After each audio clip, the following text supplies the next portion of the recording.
Okay, Ethelbert, whenever you're ready. Welcome to Humanities Profile. My name is Ethelbert Miller, and my guest today is Dr. Sulayman Nyang. Dr. Nyang is a professor of African Studies at Howard University. He's the author of Islam in the United States of America, as well as Islam, Christianity, and African Identity. Assalamu alaikum, Dr. Nyang. Alaikum salam. Thank you very much. You know, the Islamic faith is built upon 5 pillars. Let's talk briefly about what a Muslim believes in.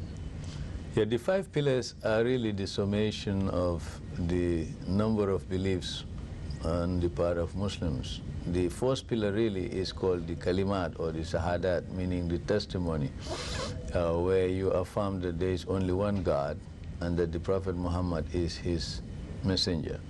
So that's the beginning. Anyone who says this in the company of another Muslim or Muslims is a Muslim. That's all it takes to be a Muslim. Now, the second thing is you must be educated in worship, because God says in the Quran that humans and jinns and other species, which is unknown to us, just like the angels are unknown to us, are created specifically to serve God. So salat is obligatory. Muslims are supposed to pray 5 times a day. You pray before dawn, 2 rakas, and then you pray at noon, then you pray in the afternoon, and then you pray at sunset, and then you pray before you go to bed. So these are the 5 daily prayers. It's a heavy-duty kind of a spiritual exercise. But it keeps you aware of Allah during the entire day. 24 hours a day. I always jokingly tell people it forces the Muslims to synchronize their body clock with the rotational movement of the planet, because the planet goes around, rotates on its axis 24 hours a day. So this way you are synchronized with the movement of the universe.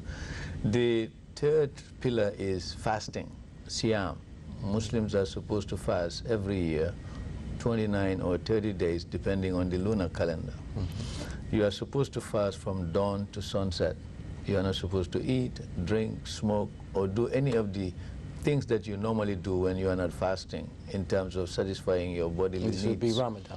During the month of Ramadan, and we are now in the month of Ramadan. Now, the Muslims who are fasting are not supposed to see their spouses during that period of fasting. You know, of course, after they break their fast, they can return to business as usual.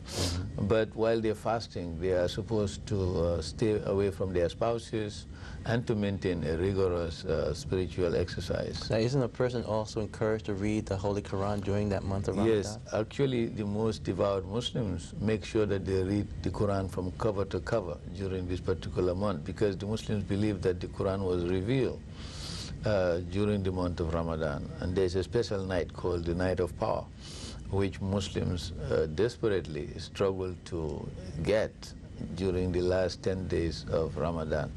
Now, the 4th pillar of Islam is zakat. This is obligatory charity. All Muslims are supposed to pay the zakat. 2.5 to 5% of the zakat money should go to 8 categories of beneficiaries. The miskin, who in American parlance would be called homeless people, you know, the weak, the poor, the widows, the orphans, those who are prisoners of war could be ransomed with this kind of money. The money also goes to finance people who are engaged in promoting the deen, the religion. And of course, part of the money is used to pay the salaries or wages. Well, there should be also a spiritual purpose for doing That is right. You're doing this for spiritual purposes. It's one way of purifying your wealth. And of course, Muslim scholars over the centuries have written thousands of books on this issue. The last pillar of Islam really is the pilgrimage, when Muslims are expected, if they are financially capable and physically strong, to undertake the journey to Mecca. This would be the Hajj. This is the Hajj. In the American context, of course, the most celebrated pilgrim was Malcolm X, Al-Haji Malik Sabas. And the pilgrimage for Muslims is very critical in the sense that Muslims have the opportunity not only to perform a spiritual exercise, but they also have the opportunity to discover the universalism of Islam, because they'll meet Muslims from all points on the globe. Now, talking about all points of the globe, let's look at Washington, D.C. If we look at the Muslim community here in Washington, how diverse is it? How has the community changed over the last few years? Yeah, I think one thing that is a good index of the Muslim presence in America would be really a sociological ethnographic study of Muslims in Washington, D.C. I remember very well when I came to Washington as a young man in the 60s, the number of Muslims in this area was very small. But today you have at least 50,000 Muslims, mainly African Americans and immigrants from various parts of the world. And whereas when I came here in the 60s as a young man, there were two centers. I mean, actually three. You had the Islamic Center, which was originally conceived as a place of worship for the diplomats. On Massachusetts Avenue. On Massachusetts Avenue. And then you have the Nation of Islam at that time, Masjid Muhammad, who at that time were not part of the Orthodox mainstream, but they were following Honorable Elijah Muhammad at that time. And then, of course, you have the Ghadianis, who have their mosque on Leroy Place, next to Connecticut Avenue, by way of the Hilton Hotel. So these were the only places where people can say you have Islamic or Islamized form of worship. And of course, since then, what I call the children of the Cold War have assembled in this area, to the point that not only embassies from various Muslim countries are now located in Washington, but you have a large number of Muslim students from Iran, from the Arab world, from Malaysia, Indonesia, Africa, North and South of the Sahara, from the Caribbean, and from Central Asia, now that the Soviet Union has collapsed. So you now have over 14 masajids. But I could see, you know, because Islam is such a personal religion, that many people could be Muslims, but not necessarily attending the mosque, maybe just saying their prayers, you know, at home with family and friends, and not going out to say Jummah on Friday, or worshiping in a public place. Is that true? Yeah, this is quite true. Actually, one of the scholarly attempts to understand this phenomena was done by one of our colleagues at Georgetown University, Dr. Yvonne Haddad, and a colleague of hers called Loomis. They did a survey, you know, survey of Muslims, and they found that only 10% of the Muslim community really attend mosque. Now, of course, this has been challenged by some of the Muslims. A more recent study seems to suggest that the number has climbed up to about 25%. But regardless of the statistics you embrace, the reality is, like Christians and Jews in this country, I mean, many of the Muslims have been seriously affected by secularization. And many of them may be secular, not in terms of abandoning religion, but secular and worldly, to the point that they privatize their religion and pray at home. So in this case, it's very difficult to really know how many of these people are really practicing their religion in private, because we don't see them in the public square. But you have been at Howard University for a number of years, and I know that if you walk across campus, especially on a Friday, you really see today a very strong Islamic presence. Has that been growing, you know, since you've been at Howard? Yes, again, Howard University also provides a very good index in terms of Islamization or Islamic beliefs among African Americans. Because when I came to Howard in the 70s, again, as a young man, a young professor in those days, in my 20s, I mean, Howard University did not really have any sizable Muslim presence. I mean, if it existed, really, it was the type of Muslims we are talking about, privatized, right, in the sense that they were Muslims. And I'm sure there were many. If you go and look at the roster of students who enrolled at the college, there were many Africans I know who were Muslims, but they were very secular. You will never see them going to mass like some of us were doing at that time. What is remarkable is that now, if you go to Howard, you find that under the leadership of Imam Johari, and many others over the last 15, 20 years. Many of these African Americans who come out of the Nation of Islam and became Orthodox Muslims who don't go to Masjid Muhammad because of convenience, because it's closer to campus, and many of these other African Americans who did not come out of the Nation of Islam experience, and international students, whether Pakistanis and others, Arabs who are students at Harvard. Just hold that thought, right? Keep rolling. Am I so? Oh, sorry. Oh, okay. Very good. Yeah, okay. Thank you. Okay. In talking about the Muslim presence in Washington, D.C., in your book, Islam in the United States of America, you make reference to an individual who was here walking the streets of Washington, D.C. during the American Revolution, a person by the name of Yaro Mahmoud or Yaro Mahmoud. Could you talk about this individual? Yeah, Yaro Mahmoud is a very colorful figure in American history. Of course, he was a footnote to American social history because at the time his story was written and known, Muslims who were slaves were a small portion of the larger black population of slaves. However, his story has been immortalized by Vincent Davison Peale, the well-known American artist of the 19th century, because he made a portrait of him and wrote about his life in his memoirs. And of course, this is how we come to know more about him. And of course, there are other accounts in the record. One thing that is very interesting about Yaro is the fact that Yaro was a slave of the Beale family, B-E-A-L-L, in Maryland. And at that time, Montgomery County and Frederick County were one county. And the Beale family has been a prominent family. They manumitted him. Now, he was a slave for many years, but he was manumitted. He was one of the very few slaves, if the historical record is correct, who was able to invest in the founding of the first bank in the District of Columbia. He saved $200, gave it to a merchant, and that merchant absconded. And then he was back then. He collected another sum of money, which he lost. The third try, he was able to get $200 with the support of some of the people sympathetic to him.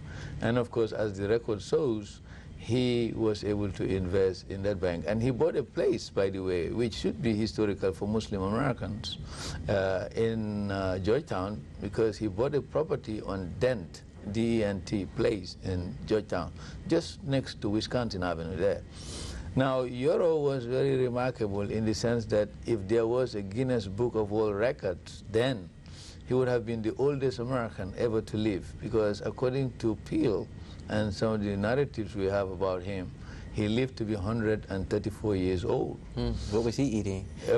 Well, the secret, you know, like, I mean, I always joke about Yaro saying that he was the one who discovered what Leon de Pons was looking for, the fountain of youth. So what is remarkable about Yaro also is the fact that Yaro used to swim in the Potomac, and he used to fire a gun.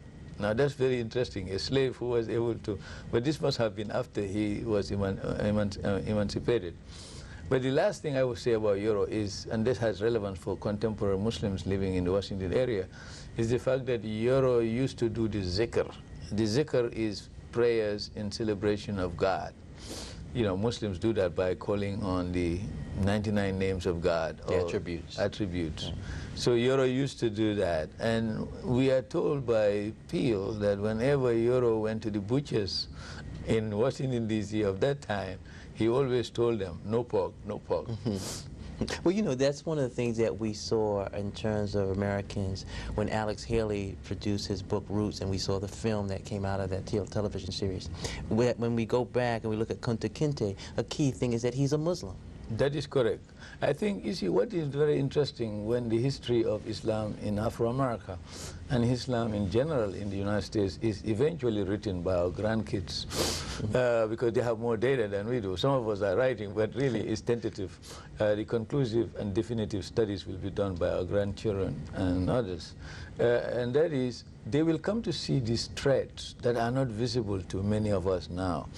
And when you look at Alex Haley, for example, and Kunta Kinte, you notice that there are interesting strands. One is Alex Haley, C. Eric Lincoln, and Louis Lomax would all play important role in the narratives about Islam among African Americans. Interestingly enough, according to the late C. Eric Lincoln, in a tape involving him and Imam Waridin Muhammad, the son of Elijah Muhammad, he revealed that they were part of the behind-the-scene advisors and consultants. They were used to communicate with Malcolm. It's because it was Malcolm who arranged for C. Eric Lincoln to get in touch with Elijah Muhammad while he was working on his dissertation back then in Boston. Oh my. Just go take a break. Oh my God. I hope he's done. My wife calling. I'm sorry. This is crazy. Let me give you my... Go ahead and answer. No. I just put it. We'll cut it off. Good God. Can you just put it in my coat pocket there? The black coat there. I'm sorry. Okay. I didn't even think about it when I was... Right. Yeah, God. We'll just take a little break there, and then I'm going to ask you a question because we can edit that, right? Because this story, this story is very interesting story. I think you should get this. Well, keep going. We're going. And it becomes. I think this story you should have the first account of it. You know, like so it becomes a special. Sure, okay. They'll have to come and get the tape from you guys. Okay. Well, talk about the African American presence in terms of Islam. Some accounts say that 25% of the U.S. Muslim population is African American, and I was wondering what makes Islam so attractive, to African Americans. Why would a person convert? Yeah, well, I think this has been an issue which scholars have tried to grapple with, and of course there are various suggestions and ideas as to why Islam is fascinating to a large number of African Americans. Now, I have my theory about it. One is the fact that if you look at the writings of people like Du Bois, who certainly was not a very religious person, I mean, he was secular in terms of his thinking and writing. And if you look at Blyden, who was a Christian minister himself and was a student of Islam, and he wrote a famous book, Christianity, Islam, and the Negro Race. And if you look at the writings of many other African Americans of note historically, you will see that Islam was seen as part of the African glory. Now, of course, in the case of Du Bois, he celebrated ancient Ghana, Mali, and Songhai, not as a Muslim phenomena separate and distinct from the black experience, the way some African American Muslims now would like to do, but as part of that totality of the black experience. And so when you look at Islam, therefore, Islam becomes a very interesting cultural, intellectual, spiritual component in the black experience. Just like Judaism and Christianity, I can make a case for all three of these religions. Of course, the Afrocentrics don't like to hear that because they feel that these three religions are interlopers into the black universe. And I think when you think about Islam and its impact, what attracts Islam to African American is, first of all, one thing, that is, Islam creates some kind of connection. I think Islam has a resonance among African Americans who are very historically conscious, very much like Christianity has been used in Western civilization by Western Europeans to extend their history, you see, beyond their pre-Christian heritage. It's done very well in the West, very cleverly done in the West. We talk about our ancestors, the Greeks and the Romans. We never talk about in the West, Anglo-Saxon, our ancestors, the Jutes and the Angles, because there was nothing there. Yeah. So, I mean, so you link up with the Bible because it gives you 6,000 years of history. You link up with the Greeks and the Romans. Now, for blacks, I mean, the Islamic bridge links you to the past, because Christianity existed in Ethiopia. That's one of the reasons why you can see in Du Bois and some of the black intellectuals in the diaspora, the Pan-Africanists, they do not only approach the issue from a secular point of view, but also take into account the religious component, even though it's muted. Very much like the Zionists, you know, like, because you find an ethno-religious identity for the Jews in the West. The same thing with black Pan-Africanists. They are ethno-religious. The only thing is you have the same tension that exists among Jewish intellectuals with regard to the secular and the religious heritage. Among the blacks, you have the same tension between the secularists like the late John Henry Clark, who will not appreciate the Jewish, Christian, and Muslim influence on black people because they want to focus exclusively on Africanity or Afrocentrism. You see what I'm saying? Molefi Asante comes from that kind of school of thought. You see, so when you talk about the influence of Islam, what you have to recognize is that Islam, psychologically, intellectually, culturally, served the same purpose of prolongation of history that Christianity and Judaism has done for Western Europeans. I want to take you back to the first pillar of Islam, you know, where a person takes their shahada and they make a profession what they believe in. What happens after that in terms of what should be the process that a person should undertake to learn Islam? And before you answer, I want you to read the first surah of the Holy Quran, which some people say is the essence of the book in this first chapter here. Yeah, is this shorthand for the whole text. Muslims, first of all, seek protection from Satan. They call on God to protect them from Satan. So they say, A'udhu billahi minash shaitanir rajim, and then they will then recite Bismillahir Rahmanir Rahim, which is in the name of God, the merciful and the beneficent. And you find this in all the chapters of the Quran, the 114 chapters of the Quran, except one. It's only one chapter where you do not have Bismillahir Rahmanir Rahim, but all the others start with Bismillahir Rahmanir Rahim. Now, when you say Bismillahir Rahmanir Rahim, in the name of God, most merciful and most beneficent, then you go to the second verse, Alhamdulillahi Rabbil Alameen. All praise is due to Allah, the cherisher and sustainer of the worlds, plural. Ar-Rahman, Ar-Rahim, most gracious or most merciful. Maliki Yawmiddin, master of the day of judgment. Iyyaka na'budu wa iyyaka nasta'in. Thee do we worship, and thine aid we seek. Ihdina sirat al-mustaqim, show us or guide us on the right path. Sirat al-lazina anhamta alim, غَيْرِ الْمَحْدُوبِ عَلَيْهِمْ وَلَا الضَّالِينَ, the way of those on whom thou hast bestowed thy grace, those whose portion is not wrath, and who go not astray. Then they say Amen. Now, Muslim scholars and commentators over the centuries have reminded other Muslims over and over again that if you listen to these verses in the opening chapter of the Quran, you will get the summation of all the messages contained in the rest of the Quran, because the first two attributes of God, first of all, you appeal to His name, because everything in the universe came into being because God said in the Quran, Kun fayakun, be and it is. That is one result of the divine power. Whenever God wants anything, He will just say kun fayakun. Now you see, that kun fayakun cuts across time and space. See, I mean, I just give you an illustration of this, which shows the divine power, which many human beings don't want to understand. During the time of Moses and Jesus and Muhammad, human beings had no science. They had no technology. When you tell any human being that Moses or Jesus or Muhammad could communicate with God, they think you're crazy. In fact, they thought those people were crazy. But you can look now, you yourself, human beings, living in 2001, can pull out of your pocket a cellular phone and you can talk to your friend in China. How?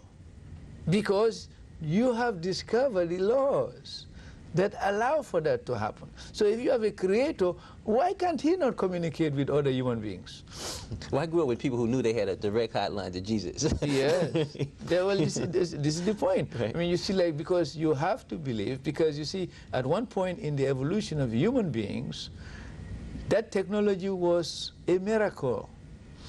Today, we are all living with things that would have been miracles in the among the contemporaries of Jesus and Muhammad and Moses. You take it for granted.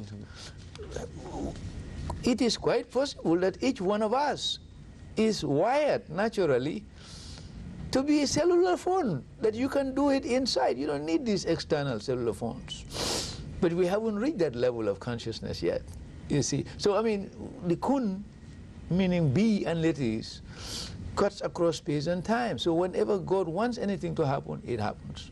So his two attributes, the Rahman and the Rahim, these attributes talks about his mercifulness in this life and his mercifulness and compassion in the next life, thereby bridging the wall of history and the wall of metaphysics.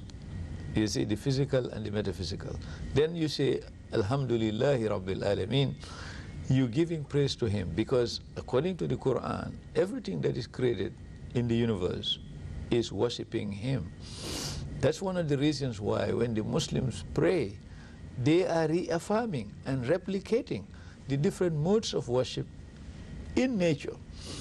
Because when they are standing erect, they are like the mountains. When they are in the ruku position, you see, putting their hands on their knees and bending, they are simulating the position of the animal kingdom, because the animals are permanently frozen in that position. But we have the option, you see. And then the insects are on the position you go through when you put your forehead on the ground. You have creatures that are permanently frozen in that position. The privilege of the human being is that the human being has flexibility. That's one of the attributes of free will. And free will. That means you are not programmed. We don't have that cosmic software that condemns us to one posture. You see, if we use the language of our day to understand the Quranic message, because the Quranic message cuts across time. Now, here I am as an individual. I proclaim my faith in Islam. I'm trying to follow the straight path. At what point now do people help me with the interpretation of the Quran? Well, as you become involved, that's one reason why it is imperative for Muslims to educate the young ones. And that's why you have Quranic schools. All Muslim families make sure that their kids are literate to the point that they can read and write, and they can read the Quran. I mean, now in many parts of the Muslim world where people don't speak Arabic, kids learn the Quran by memory.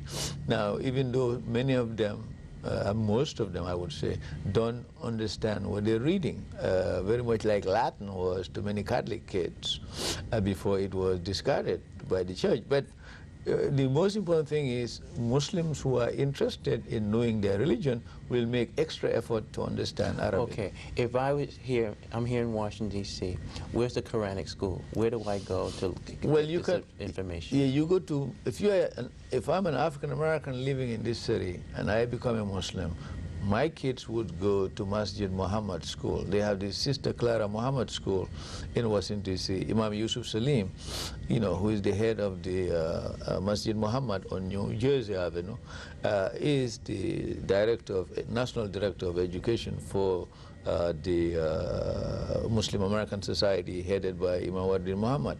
So you will end up going there, but you are not necessarily condemned to just go to that school. I mean, you have choices. I mean, you could go to any other Muslim school in your neighborhood or in the area, depending on arrangements and prices and etc. But when you go to these schools, you are in a position to learn the Arabic alphabet.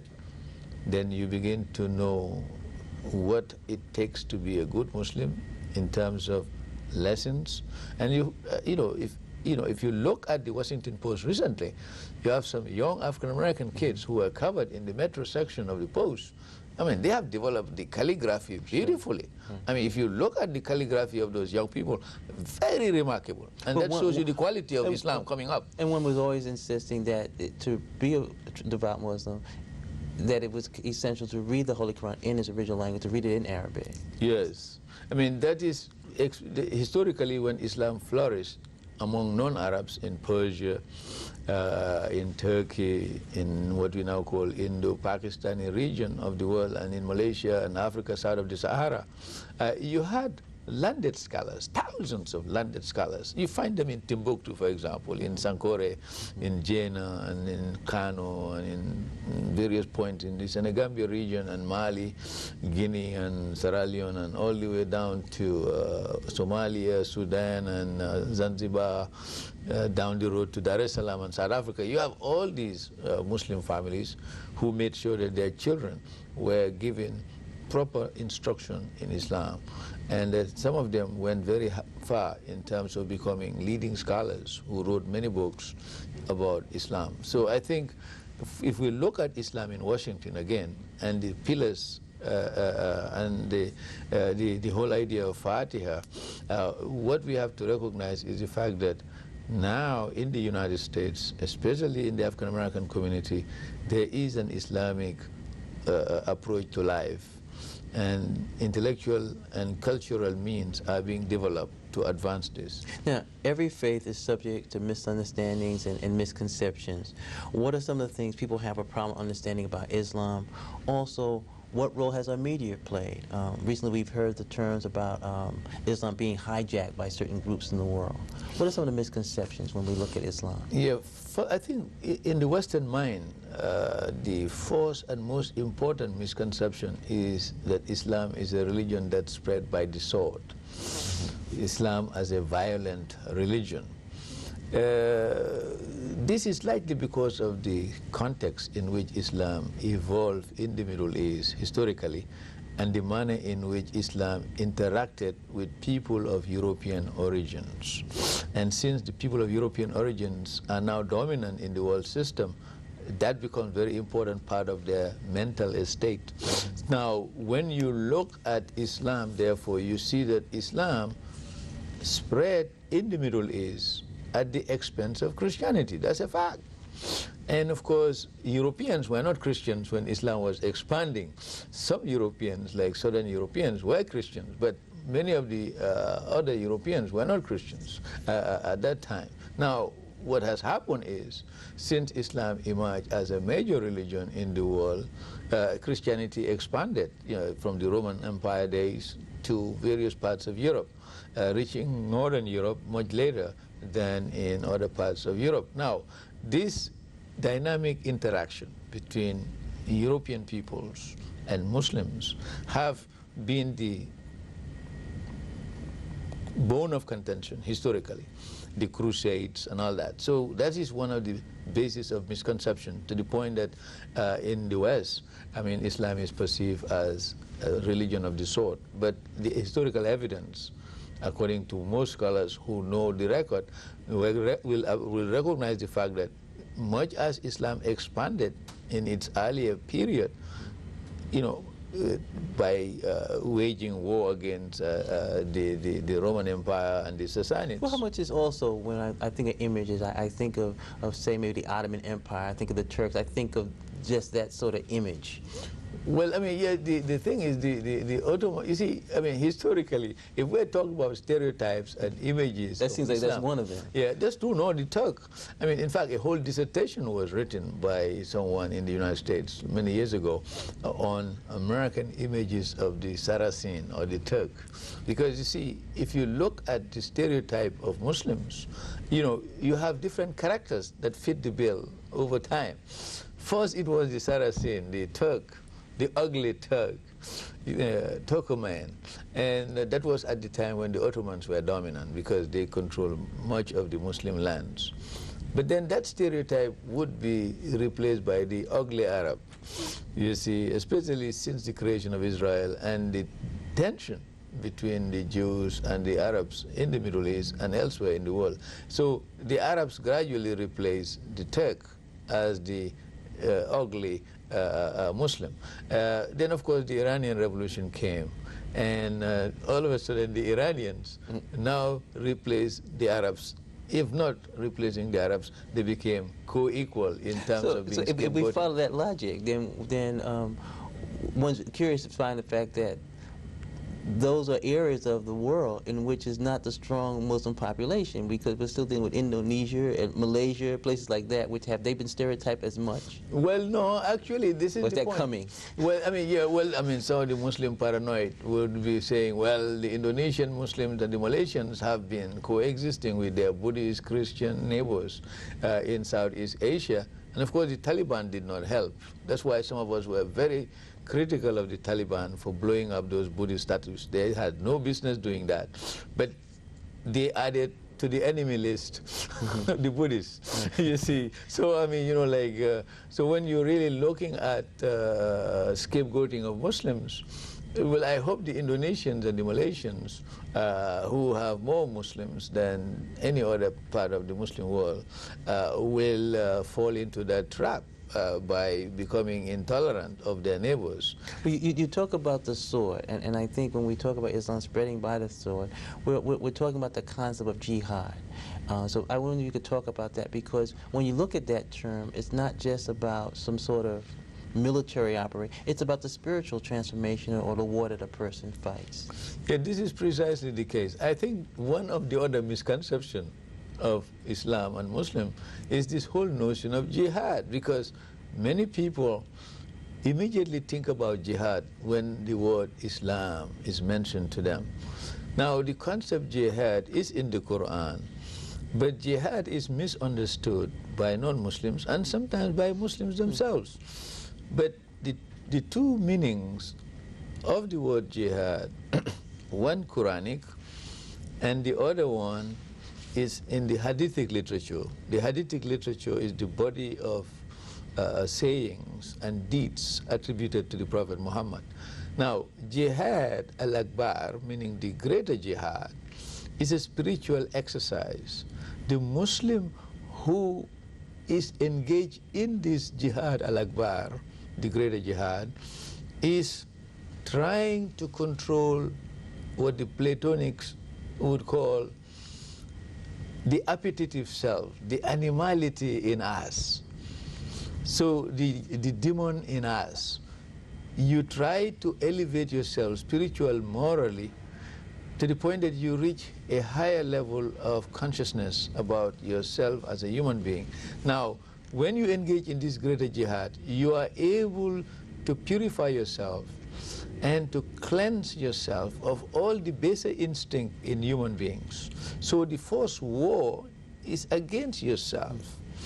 That is one of the reasons why you have a Hadithic literature which suggests, there's a saying attributed to the Prophet Muhammad, that after the Battle of Badr, when the small band of Muslims were confronted by their enemies from Mecca, they were outnumbered almost 3-1, but they defeated these Meccans who pursued them over 600 kilometers to destroy them in their place of refuge in Yathrib, which is now called Medina.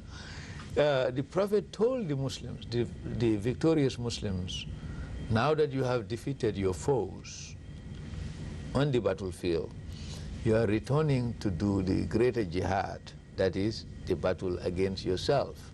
Now, that is the spiritual message of jihad. Now, in the Quran, the word jihad has been used in many contexts, but the meaning of that word is striving. Striving.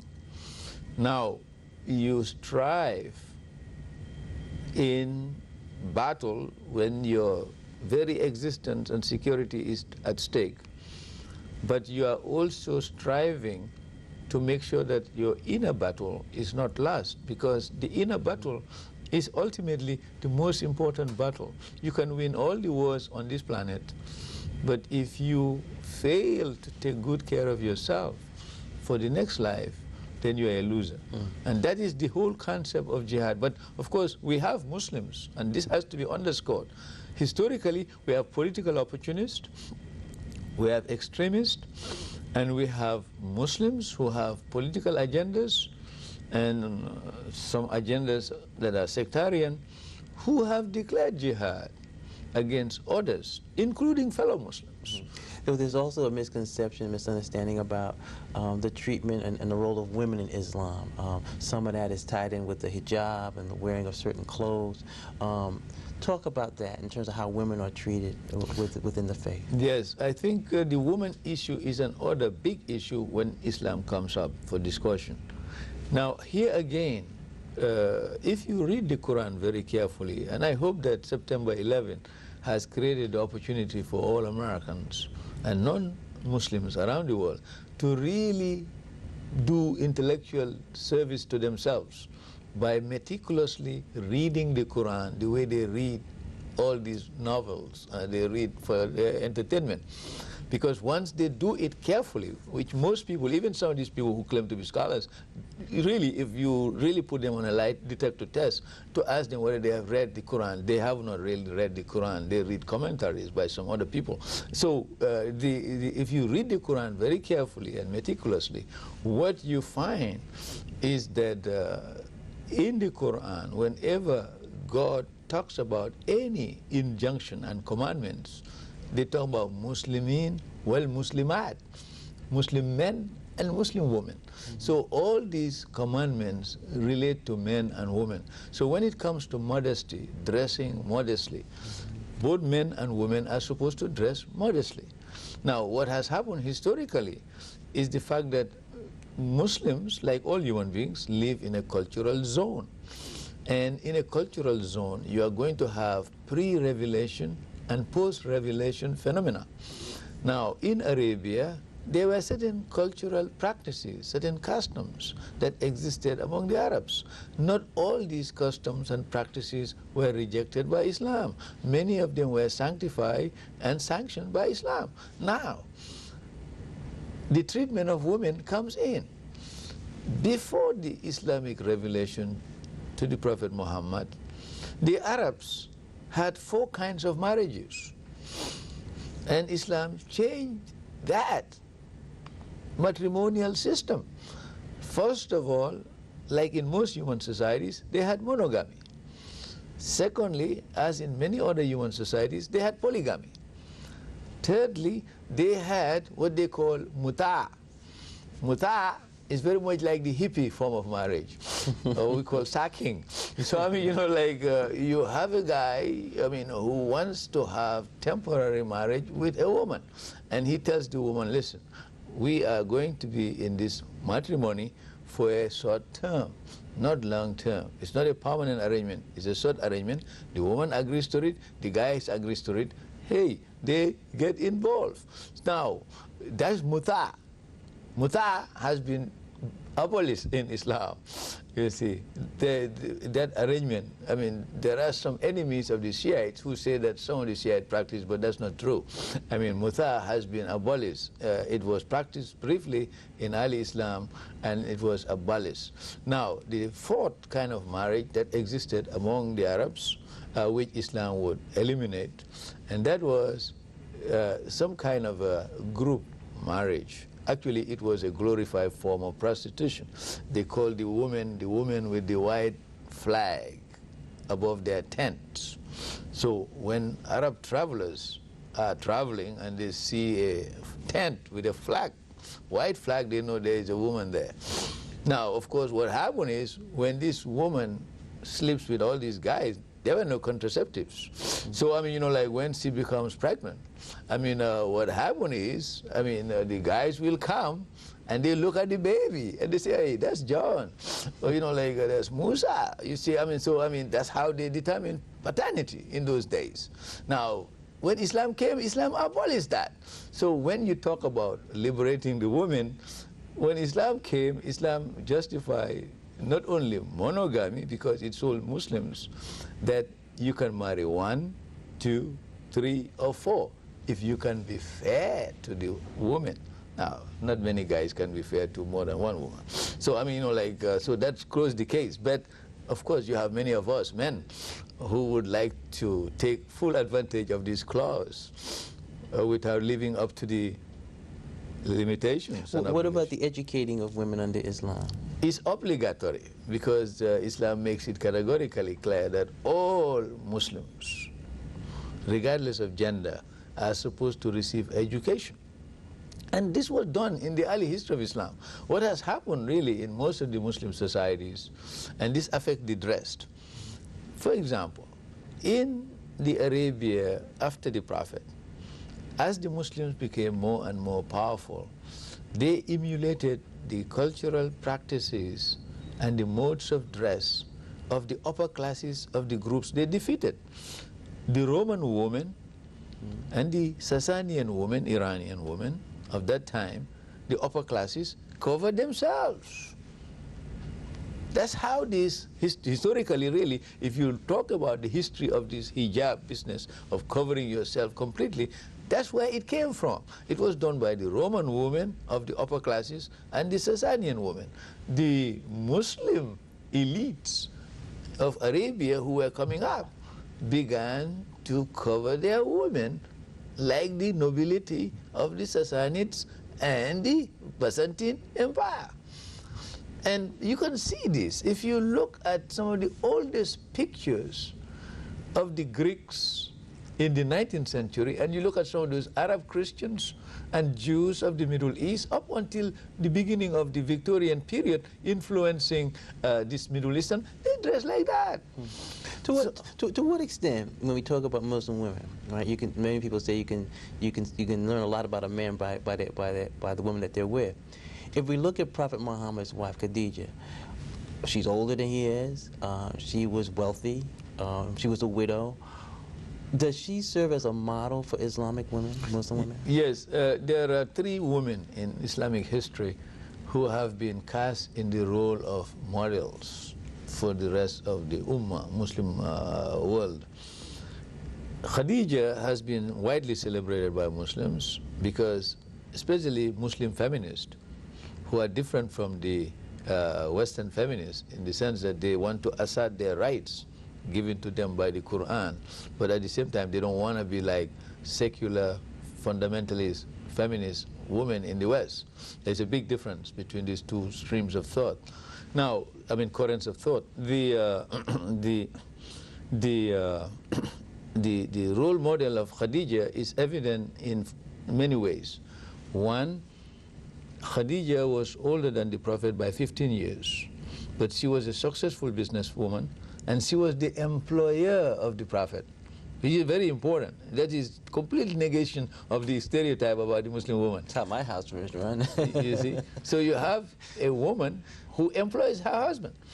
I mean, you know, like that's Khadija. Now, many women in the West don't know that the Prophet's wife was his boss. Second thing is that Khadija was not only a very successful businesswoman, but she was highly regarded, and she had her own role.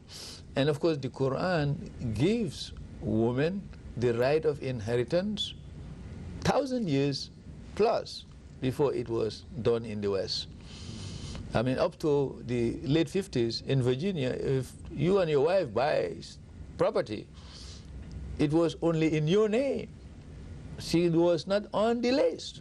So, I mean, you know, like, these are all relative when we talk about these things. The other thing about Khadija is the fact that Khadija bore children for the Prophet, and the daughter she had would also become a major role model, Fatima.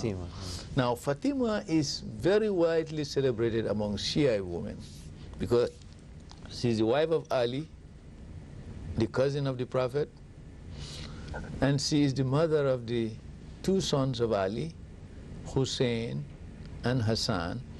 Hussein would be widely celebrated by Shiites because Hussein was killed by his rival and enemy, Yazid, at the Battle of Karbala, which is still celebrated by Shiites around the world. That would be in Iraq. In Iraq, that's right. Now, the thing is this.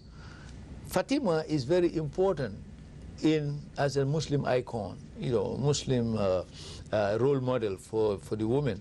One is, she's the daughter of the Prophet.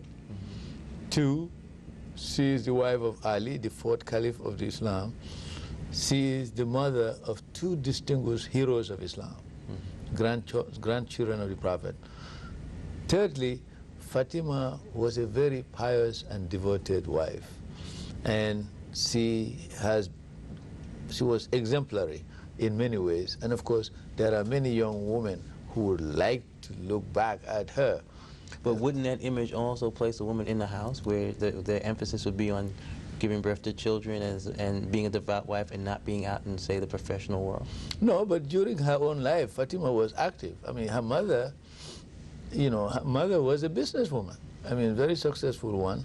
So, I mean, she has a role model in her mom. Yeah. I mean, the fact that she married her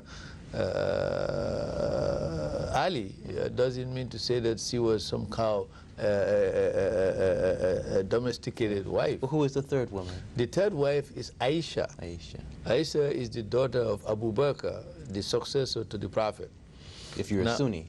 Yeah, if you're a Sunni, yes. I mean, Aisha, of course, there are some Shiites who don't feel very particular about Aisha, but Aisha was the youngest wife of the Prophet, his favorite, and Aisha played a very important role in the history of Islam, because many of the statements that we attribute to the Prophet came through her. So she was fairly independent woman, and she was knowledgeable in the sense that she instructed many of the people who would be great scholars of Islamic knowledge. She had moral influence. She was not only the wife of the Prophet, but she was the daughter of the first successor to the Prophet. I want to go back to the 1970s. In the late 1970s, around 1979, there was a major change in Iran, and the Shah was overthrown. Khomeini came into power. Many people at that time started talking about an Islamic revolution. I wanted to ask you, Dr. Yang, are we still in the midst of an Islamic revolution, and with the focus now being on, say, Afghanistan as opposed to Iran? Well, I would say yes and no, because you can only give a yes and no answer when you speak about history, because you don't know the future unfoldment of things. I would say we are in the midst of an Islamic revolution, in the sense that Muslims around the world are now conscious of the effects of globalization. If they were not able to communicate with one another, they were able to communicate with one another historically by going for Hajj.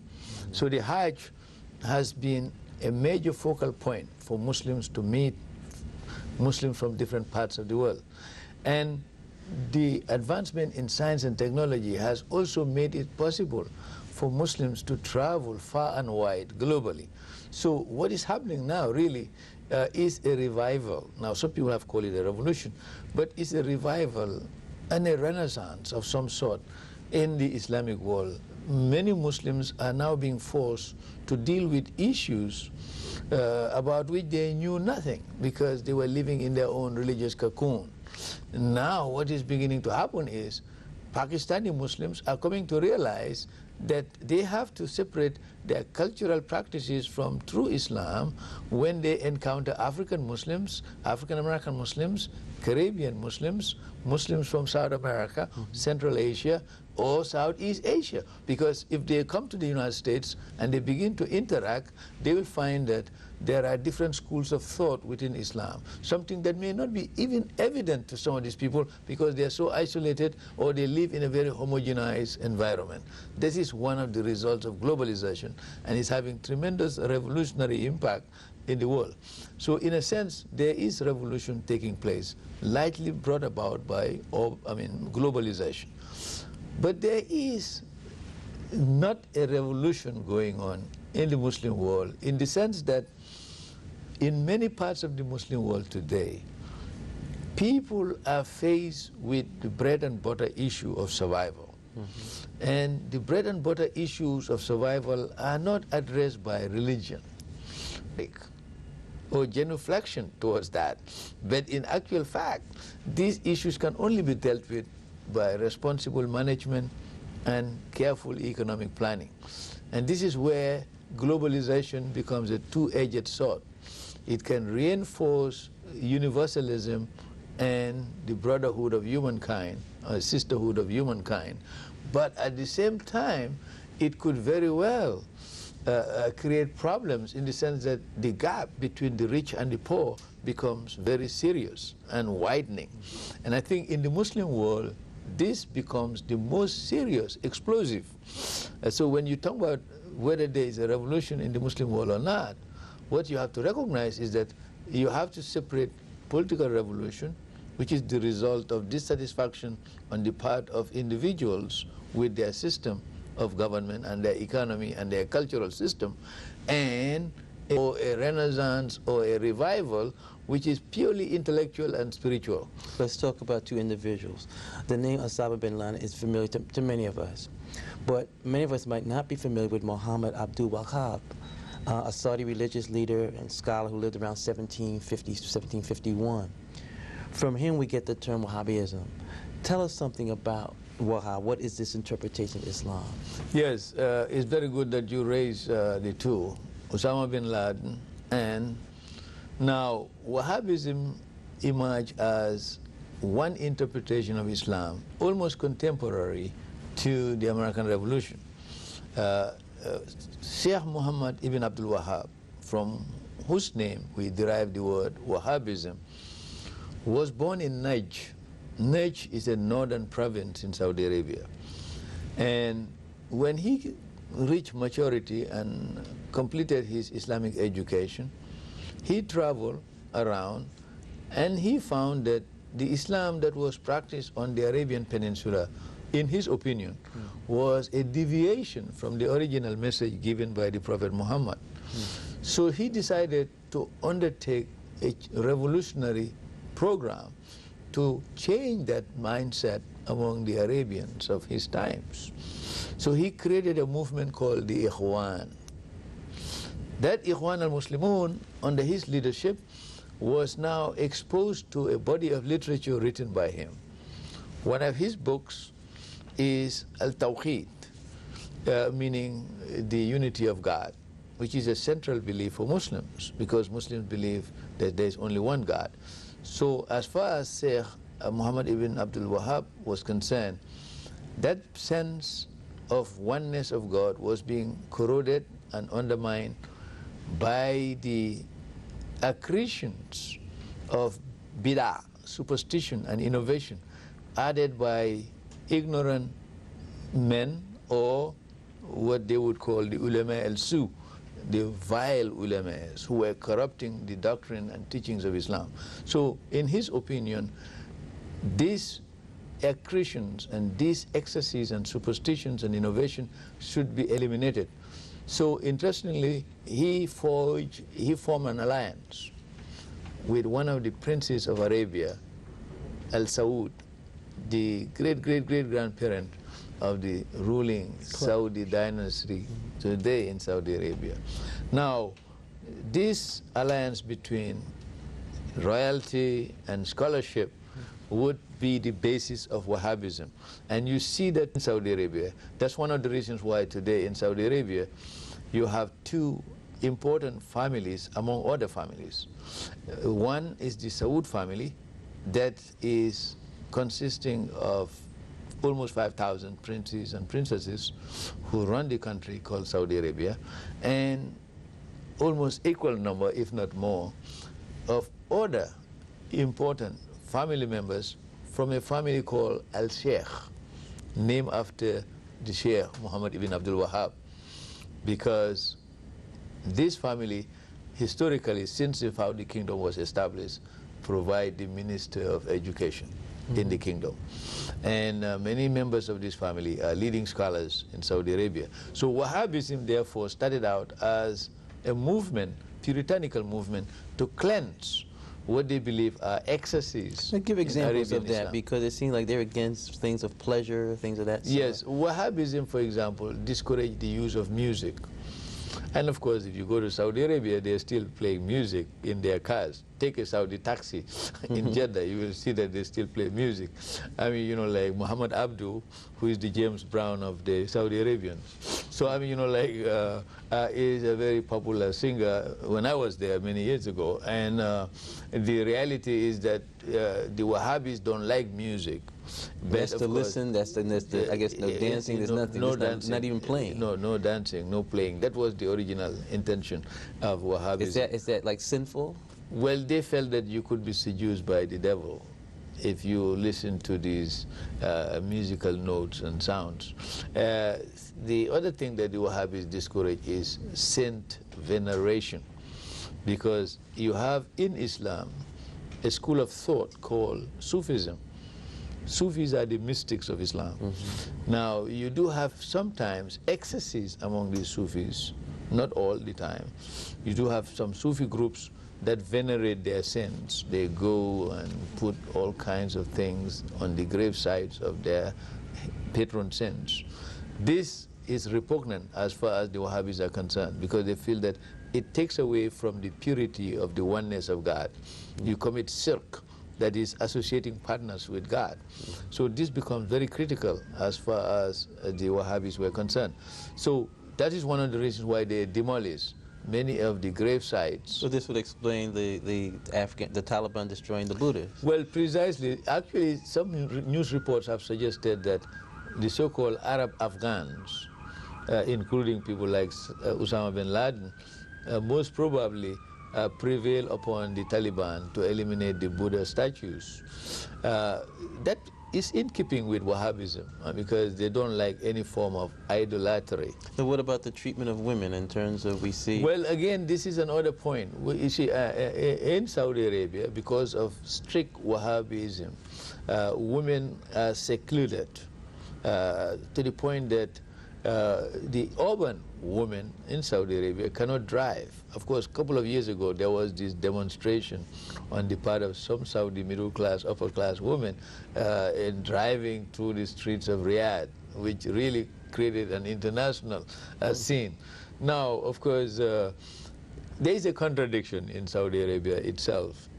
If you go to Saudi Arabia, you will find that in the urban areas where you have highly educated Saudi women, many of them with PhDs and master's degrees and bachelor's degrees, you know, professionals in many fields, these women are not allowed to drive cars in the streets of Jeddah. They have their driver. Other places. They have a driver usually. They have their chauffeur. Some women like it. They have some people driving them around. But the more independent women, of course, would like to be able to drive. Now, of course, the rationale given is that the woman should not be exposed to these circles of temptation in this increasingly. Not the wheel, no, speaking metaphorically. Okay, just trying to follow you. Yeah, I mean, it's not the wheel that you're driving, but it's the circle, meaning the social circles in which the woman could be exposed to temptation. So that is the point. You know, that is the argument that is made by the Wahhabis. The greater the exposure of the woman to these circles of temptations, the greater the chances that the devil will get his way. I mean, you know, like that's the argument they're making. Now, the thing is this, the contradiction lies in the rural part and in the desert areas of Saudi Arabia. If you go to the areas where you have the Bedouin are the tribal people, the women drive. They drive these Japanese trucks, small Japanese trucks called dabab, locally. They drive the dabab. So here you have a tale of two women. The Bedouin woman, who is very free, historically very free. In fact, they don't veil the way the city women are veiled, to the point that you cannot even recognize who is behind the veil. The Bedouin women do cover, dress modestly, but you can see their face. You see. So, I mean, those are the differences. But the Wahhabis are very committed to their way of life, and this is what makes them different from the other Muslims. Let's expand on this and talk about one thing which is very important, and that is the whole presence of Islamic State, the whole practice of the Sharia, and that many people feel that they would prefer to live under that type of those types of conditions or those type of laws, where you would have the divine law, you would follow the Holy Quran, and that would be what would rule the society. Talk about that in terms of the Islamic law, how that is different from the U.S. Constitution and our own legal structure here. Yes, the whole idea of an Islamic state has to be related to the history of Islam, early Islam. And this is where Islam is very different from all the major world religions. If you look at the historical record, the only world religious founder who succeeded politically during his lifetime, it was Muhammad. And this has been a boon and a bane for Muslims. Mm-hmm. It has been a boon for the Muslims in the sense that historically the Muslims were able to create a political system under the guidance of a prophet. And of course, this is the very basis and the rationale for an Islamic state. And that's one reason why all the Muslims would ideally like to have a society where they form the majority and they are governed according to Sharia. Now, Sharia evolved over time. It was the body of laws and principles. As I said, with respect to Islamic revolution, the jury is still out on this issue. It seems like you have this basic difference. Either you have divine law or you have laws that are made by human beings. Let me give you an example. What would happen to a person who was, say, homosexual living under Sharia? Would his rights be protected?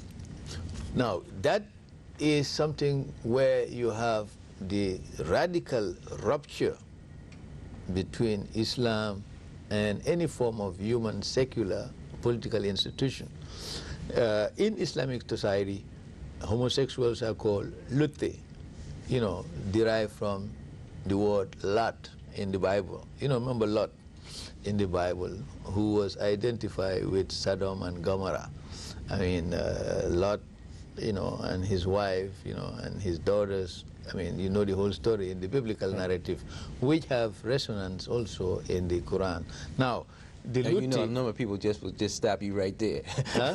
I said there's a number of people who just stop you right there in terms of even making that connection if they had a certain gay lifestyle, because you just provided a biblical framework which they may not agree with. Well, no, this is precisely where the Muslim who is interested in establishing an Islamic state is going to tell you that, right. that, like in an Islamic society where the laws of God are dominant and implemented, there is no room for that. Now, this is where Islamic society would be diametrically opposed to a pluralistic society like America, where this kind of lifestyle is guaranteed by the Constitution. Right.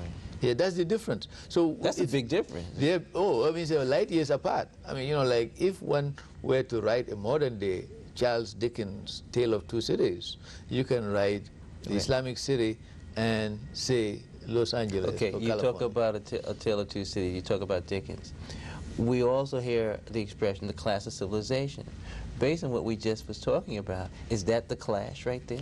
Yes, that's a fundamental clash in terms of perception of reality, understanding of the role and place of the human being in history and in the world, and the beliefs that there are divine laws which human beings, no matter how majoritarian their concept is, can change. I think this is where philosophically you have a point of divergence between Islam as a belief system and secular democratic constitutionalism. Okay, let me make it a little more complicated for you.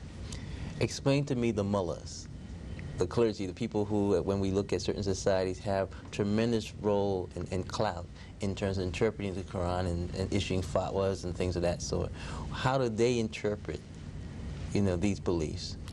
Yeah, actually the word mullah really is a corruption of the word alim in Arabic. Alim, you see, is the landed person. Now, ulama is the plural of the alim. Now, in Islamic history, you have a number of categories of landed men and women. As I was telling you, it is obligatory for each and every man and woman and child to be educated in Islamic knowledge so that they can worship God properly and correctly. Now, the lowest level a Muslim can reach in terms of Islamic knowledge is to develop mastery of the Quran. Once you master the Quran and you can recite it from cover to cover, you become a Hafiz al-Quran. Now, in order for you to be someone who issue fatwa the way Imam Khomeini issued fatwa against Salman Rushdie many years ago, you have to graduate to the highest level of Islamic learning and scholarship. So you are not only a Hafiz, let me say you memorize all 114 chapters of the Quran, which is for Christians 1/16 of the whole Bible. And I mean 1/6 of the whole Bible. And you then have to go to a higher level where you can do tafsir, commentary, you can do exegesis of the Quran. Now, in order for you to do exegesis, you have to master another body of knowledge called the Hadithic literature. And you have a group of scholars who specialize in that area. We call them Muhaddithun, masters of the Hadithic literature. And you have 6 major texts written by 6 major people who have written about this. Imam Bukhari, Muslim, Tirmizi, Nisa, and Ibn Majah, and Dawood. All these different books must be studied and mastered. Let's look at something here. We know that when we look at scholarship, that there's these sort of generational shifts. Now, some people make a claim that many of the older experts on the Quran are become elderly or dying off and are not being replaced by a new generation of scholars. Yes, I think the fact that the ulama class has shrunken to some extent in terms of classical Islamic knowledge is noted in various circles. I mean, this is true in many parts of Africa, but I think there is an attempt to compensate for this decline in terms of scholarship and learning. And of course, the modernization of the school system is beginning to create new opportunities for new scholarship and new scholars. Now, the thing is, those Muslims who are in a position to issue fatwa, like Imam Khomeini and many of those people who are from the Sunni tradition, who are equally capable of issuing fatwas, are the ones who can challenge people like Osama bin Laden. Osama bin Laden, like most Muslim kids growing up in Saudi Arabia, went to Quranic schools, and he studied the Quran, but he is certainly not considered by the scholars as one of them. He therefore has no authority to issue fatwa, and I don't think he himself would project that kind of image. I don't think so. I mean, like unless he is engaged in self-promotion and pretense. Since September 11th, as you mentioned this earlier, more people have become aware of the Islamic faith. What challenges confront people like yourself in terms of what type of work should people do in a city like Washington to bring people of different faiths and backgrounds together? Well, I think if I look at my own personal example, I think over the last 20, 25 years, some of us, through scholarship, through involvement with interfaith activities, I mean, with the Interfaith Conference of Metropolitan Washington, D.C., Reverend Lobenstein and a number of Jewish, Christian, Buddhist, Hindu, Jain, Sikhs, Latter-day Saints people who are part of that setup have tried in this city and the surrounding areas to really build bridges into the different religious communities. The third area, which is working closely with people like yourself who are in the media and try to see to it that there is meaningful dialogue, that people come to appreciate the different points of views within a pluralism called America. And I think this is something we enjoy here, which unfortunately does not exist in many of the other societies where people do not really have genuine First Amendment rights, as Americans really hold on to these, you know, like in a very strong way. The last area is to work with school systems. I think it is very imperative for the curricula in the school systems around the country and in private schools to address the whole question of coexistence. I'm going to ask you as a closing question, a very difficult question, not to put you on the spot, but I'm going to look at your book, Islam in the United States of America. At the back of that book, you list a number of non-negotiable rules. Yes. Okay.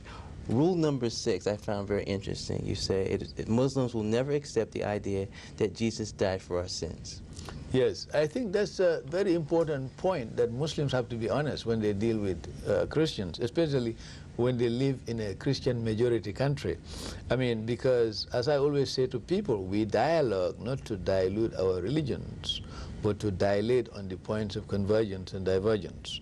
So if Muslims live in a democratic society with Christian, Jews, and others, they have to be honest with themselves. And they have to be very honest with their Christian, Jewish, and other neighbors in formulating and stating categorically what they believe and what they don't believe. Otherwise, they will dilute their religion and in the end become hypocritical, something that is repugnant in Islam. It's called nifaq. Dr. Nyang, thank you for your honesty and your friendship. Thank you for being on Humanities Profile. Thank you very much.